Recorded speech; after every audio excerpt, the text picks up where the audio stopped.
നമ്മൾ ഒരു നിസ്കാരം നിസ്കരിക്കുമ്പോൾ ആ നിസ്കാരത്തിന്റെ കൂടെ മറ്റു നിസ്കാരങ്ങളെയും കൂടി കരുതി നമുക്ക് ആഡ് ചെയ്ത് ഒരേ നിസ്കാരത്തിൽ തന്നെ പല നിസ്കാരങ്ങളുടെ പ്രതിഫലം സമ്പാദിക്കാൻ കഴിയുമോ? ഈ തരത്തിൽപ്പെട്ട നിസ്കാരങ്ങൾ ഏതൊക്കെയാണ്?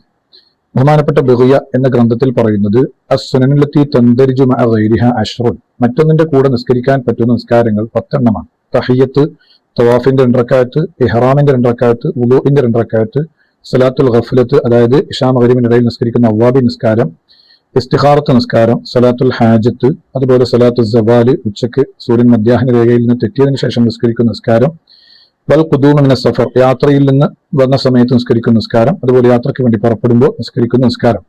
ഈ നിസ്കാരങ്ങൾ മറ്റൊന്നിന്റെ കൂടെ, അതൊരു ഫർദിന്റെ കൂടെയോ മറ്റു സുന്നത്തിന്റെ കൂടെ നിസ്കരിച്ചാലും സ്വഹീഹാകുന്നതാണ്. അത് കരുതിയാൽ മാത്രമേ പ്രതിഫലം കിട്ടുള്ളൂ. കരുതിയില്ലെങ്കിൽ ആ ഒരു ബാധ്യത വിടിയതായി കണക്കാക്കപ്പെടും.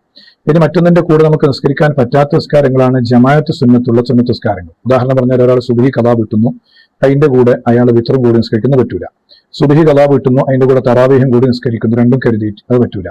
അതുപോലെ വിത്ർ നിസ്കാരം, അതുപോലെ ളുഹാ നിസ്കാരം, റവാത്തിബ് നിസ്കാരങ്ങൾ തുടങ്ങിയ കാര്യങ്ങളും മറ്റൊന്നിന്റെ കൂടെ എന്ത് ചെയ്യാൻ പാടില്ല, നിസ്കരിക്കാൻ പറ്റൂല.